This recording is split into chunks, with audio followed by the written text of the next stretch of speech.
희망교회 승리하는 성도 여러분, 남가주 은혜롭교회 오신 것을 진심으로 환영합니다. 오늘은 9월 25일 금요일 아침입니다. 이제 9월달도 얼마 남지 않은 것 같습니다. 또 9월 마지막이 되다 보니까 생각나는 게 있죠. 추석이 얼마 남지 않았습니다. 더도 말고 덜도 말고 한가위만 같아라 라는 말씀이 있는데, 이럴 때 더 우리가 마음이 여유로워지고 풍성해지는 것 같습니다. 그런데 우리의 마음만 여유로워지고 풍성해지는 것이 아니라 오늘 이 아침에 또 하나님의 말씀을 나누고 또 함께 기도할 때 우리의 신앙도 풍성해지고 여유가 넘칠 수 있기를 간절히 소망하겠습니다. 함께 찬양하겠습니다. 네, 오늘 말씀은 베드로전서 2장 1절부터 3절까지의 말씀입니다. 베드로전서 2장 1절부터 3절까지의 말씀, 다 같이 우리 성경책을 찾아서 우리 한 목소리로 읽도록 하겠습니다.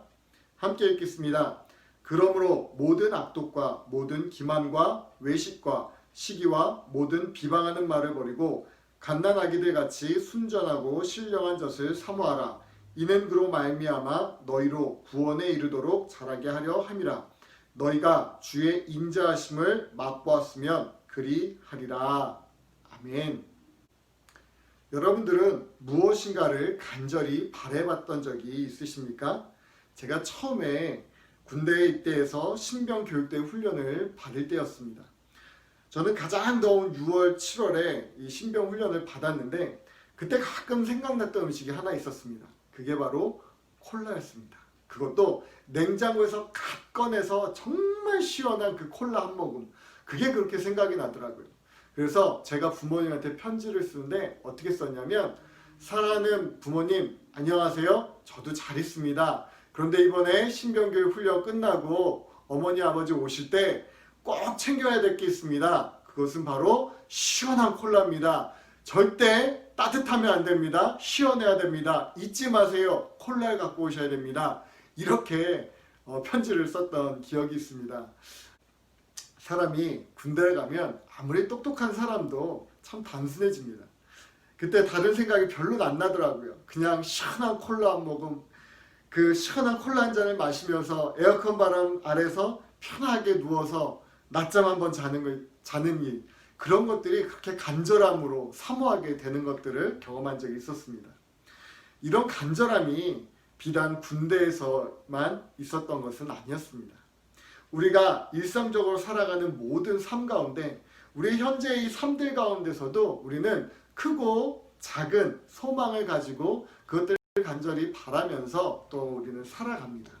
그래서 어떤 사람들은 지금보다 조금 나은 집을 또 간절히 사모할 수도 있고, 또 어떤 사람들은 지금보다 조금 좋은 더 좋은 차를 사모할 수도 있고, 또 어떤 사람들은 지금보다 더 맛있는 음식을 간절히 사모할 수도 있을 것입니다.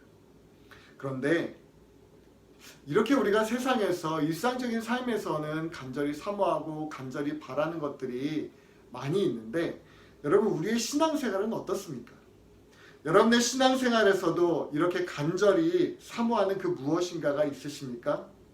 하나님을 만나기 위해서 밤새 몸부림치면서 기도를 한다든지, 아니면 우리가 간절히 주님 앞에 기도하면서 간절히 사모하는 마음으로 기도의 응답을 바랬던 적이 있었는지, 하나님의 말씀을 간절히 사모하는 마음으로 받기 위해서 몸부림쳤던 그런 기억들이 있으십니까?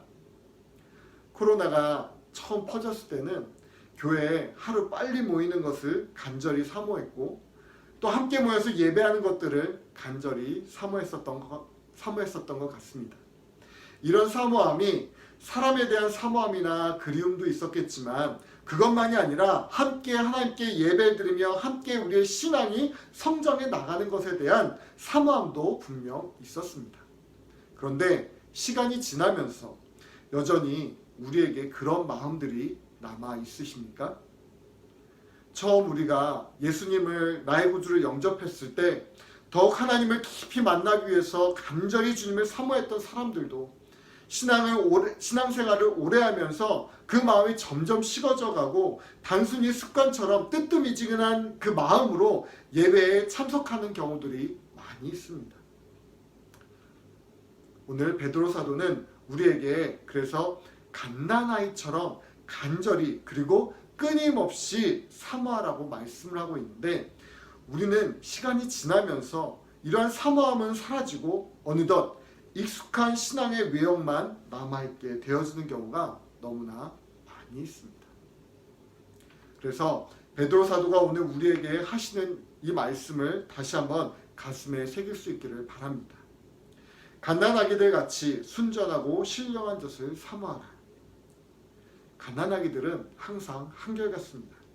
방금 전까지 집안이 떠나갈 듯이 울던 아이들도 엄마가 젖을 물리면 평온해집니다. 배가 고파서 빽빽 울던 아이들도 엄마가 젖을 물리면 그 즉시 조용해집니다. 시도 때도 없이 갓난아이들은 엄마의 젖을 간절히 사모하면서 살아갑니다. 그리고 그것을 먹으며 점점 자라나게 됩니다. 베드로 사도는 오늘 우리에게 갓난아이와 같다고 말씀합니다. 그래서 우리 또한 엄마의 모유와 같이 신령한 것들이 필요하고 신령한 것들로 우리의 신앙을 채우라고 말씀합니다. 여기서 말씀하시는 신령한 것이란 바로 하나님의 말씀입니다. 다시 말해서 하나님의 말씀을 날마다 사모하고 하나님의 말씀으로 우리의 마음과 생각을 충만히 채움으로 영적 수준을 날마다 자라나게 만들라고 권면을 하고 있는 것입니다. 그런데 우리의 실제 삶은 이와는 정반대입니다. 그런데 우리의 실제적인 삶은 이와는 정반대인 것 같습니다. 신령한 것은 멀리하고 오히려 신령하지 못한 것을 더욱 좋아하고 그런 것들을 더욱 간절히 사모하며 살아가고 있는 것 같습니다. 하나님의 말씀보다는 세상을 더욱 사랑하는 것입니다. 그래서 오늘 베드로 사도가 이렇게 말을 합니다. 모든 악독과 모든 기만과 외식과 시기와 모든 비방하는 말을 버리라고 말씀합니다. 사랑하는 성도 여러분, 여러분들은 어떻습니까? 다른 사람들에게 칭찬과 격려의 말을 하는 것이 더 쉽습니까? 비방과 시기의 말을 하는 것이 더 쉽습니까? 솔직히 칭찬보다는 비방이나 험담을 쏟아내는 것이 더욱 쉬울 것입니다. 제가 이 설교를 준비하면서 저희 아이들에게 테스트를 한번 해봤습니다. 큰아이에게 작은아이에 대한 칭찬을 5가지 말해보라고 말해봤습니다. 그랬더니 아이가 한참을 고민합니다. 그러면서 한참 고민하더니 1가지, 2가지 이렇게 이야기를 하는 거예요. 그래서 반대로 비방이나 좀 안 좋은 점에 대해서 5가지 말해봐라 이렇게 이야기했더니 이 아이가 그 즉시 5가지가 아니라 6가지, 7가지를 막 쏟아내는 겁니다. 그래서 제가 둘째 아이를 불렀습니다. 그래서 언니에 대해서 칭찬을 해보라고 말을 했습니다. 그랬더니 이 아이가 하면서 한숨을 쉬더니 칭찬할 게 별로 없대요. 없다고 이렇게 이야기하는 겁니다. 그래서 또다시 반대로 물어봤습니다. 그러면 나쁜 점을 이야기해봐라. 그랬더니 막 신나서 막 얘기를 하는 겁니다. 이것도 안 좋고 저것도 안 좋고 이것도 안 좋고 막 여러 가지들을 이야기하는 겁니다. 그런데 이것이 저희 아이들만 그럴까요? 우리들은 어떨까요? 우리들에게 만약에 다른 사람에 대해서 평가를 하라고 한다면 칭찬을 이야기하는 것이 더 많을까? 아니면 단점이나 비방을 얘기하는 것이 더 쉬울까? 이런 생각을 해보았습니다. 여러분은 어떻습니까? 다른 사람에 대해서 칭찬하는 것이 더 쉽습니까? 비방을 하는 것이 더 쉽습니까? 그런데 우리가 이미 알고 있듯이 이런 비방하는 것, 또 시기하는 것, 다른 사람에 대해서 나쁘게 이야기하는 것, 이것은 매우 악한 마음들입니다. 그래서 이런 마음을 가지고는 결코 신령한 것들을 사모할 수가 없습니다. 마음에 악이 가득한데 어떻게 선한 것을 그 안에 함께 담을 수 있겠습니까? 그래서 먼저 우리가 신령한 것을 간절히 사모하고 그것을 바란다면 무엇보다 먼저 필요한 것이 우리 안에 있는 모든 악독과 모든 기만과 외식과 시기와 모든 비방의 말을 버려야 하는 것입니다. 이 일이 이루어지지 않으면 우리가 아무리 신령한 것을 사모하고 얻고 싶다고 하더라도 얻을 수 없다는 사실을 잊지 마시기 바랍니다. 그래서 사도 바울은 로마서 16장 17절에서부터 19절에서 이렇게 우리에게 말씀합니다. 형제들아, 내가 너희를 권하노니 너희가 배운 교훈을 거슬러 분쟁을 일으키거나 거칠게 하는 자들을 살피고 그들에게서 떠나라. 이 같은 자들은 우리 주 그리스도를 섬기지 아니하고 다만 자기들의 배만 섬기다니 교활한 말과 아첨하는 말로 순진한 자들의 마음을 미혹하느니라. 너희의 순종함이 모든 사람에게 들리는지라. 그러므로 내가 너희로 말미암아 기뻐하노니 너희가 선한 데는 지혜롭고 악한 데는 미련하기를 원하노라 라고 말씀합니다. 우리 안에 있는 모든 악한 것들을 버리고 순전하고 신령하고 정결한 것들로 우리의 마음과 생각을 채울 수 있기를 간절히 축원드립니다. 이것이 바로 하나님의 뜻이고 하나님께서 기뻐하신 이름을 기억하시기 바랍니다. 두 번째로 베드로 사도가 우리에게 원하는 것은 신령한 것을 간절히 사모함으로 끝까지 계속 자라나는 것입니다. 제가 부모가 되고 나서 저희 아이들에게 바라는 것이 있다면 건강하게 아무런 사고 없이 잘 자라는 것입니다. 베드로 사도 또한 자신의 영적 자녀들에게 정말 바라는 것이 바로 날마다 신령한 말씀을 먹음으로써 그들의 신앙이 건강하게 잘 자라는 것을 바랬을 것입니다. 그래서 베드로 사도가 그의 영적 자녀들에게 말씀하는 것은 주의 인자하심을 맛보면 건강하게 잘 자랄 수 있다고 오늘 본문에서 말씀하고 있습니다. 또한 시편 34편 8절에서는 너희는 여호와의 선하심을 맛보아알지어다 그에게 피하는 자는 복이 있도다 라고 말씀하고 있고 시편 119편 88절에서는 주의 인자하심을 따라 나를 살아나게 하소서 그리하시면 주의 입의 교훈들을 내가 지키리이다 라고 노래하고 있습니다. 다시 말해서 하나님의 인자하심과 하나님의 말씀은 우리로 하여금 하나님께 더욱 가까이 가게 만들고 우리의 믿음을 더욱 자라나게 만들어주는 원동력이 되어집니다. 식물이 계속해서 자라기 위해서는 끊임없는 양분들이 필요합니다. 오늘 우리의 신앙도 마찬가지입니다. 날마다 주님의 말씀을 사모하고 주님의 인자하심을 날마다 경험함으로써 우리는 더욱더 자라날 수 있는 것입니다. 팬데믹 시대가 오래 지속되면서 처음에는 하나님의 말씀을 더욱 붙잡으려고 노력하고 더욱 기도에 집중했던 마음들이 점점 사라지고 우리의 신앙의 열정이 점점 식어져 가고 있는 것 같습니다. 끊임없이 자라기 위해서 하나님의 말씀을 간절하게 사모해야 하는데 그것들을 점점 잃어버리고 신앙생활에 있어서 점점 나태해지는 것이 우리 안에 나태해지는 것이 우리 안에 더 많이 들어오고 있는 것 같습니다.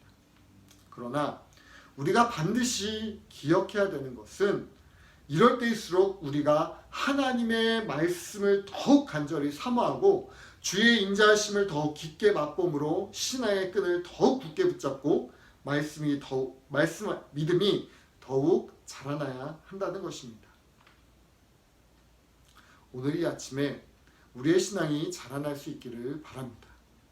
날마다 순전하고 신령한 것을 사모하고 주의 인자하심을 날마다 맛봄으로써 그리스도의 장성한 분량에까지 계속해서 자라는 우리 남가주 은혜롭교회 성도님들이 될 수 있기를 예수님의 이름으로 간절히 축원드립니다. 이 시간 함께 기도하겠습니다. 하나님 아버지 감사합니다. 오늘 우리가 순전한 것을 사모하고 또 하나님의 말씀을 사모하고 또 그리스도의 말씀 안에서 주님의 인자하심을 맛봄으로 말미암아 우리의 신앙이 자라나길 소망합니다.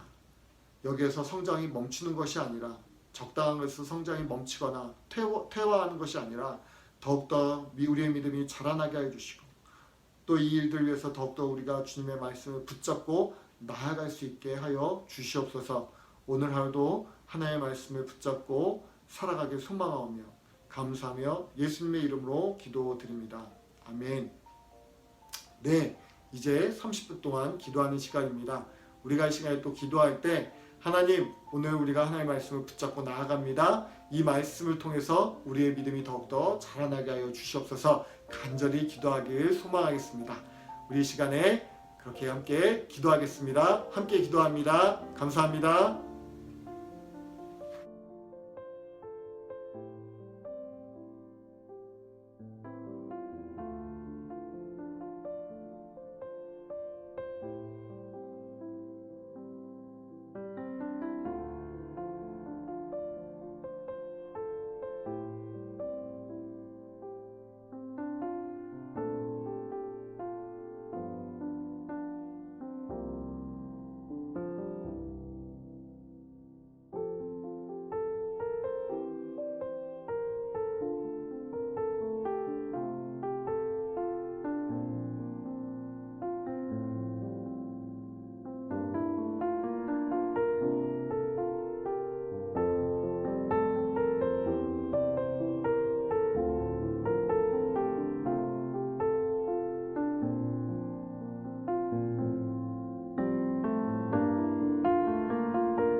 요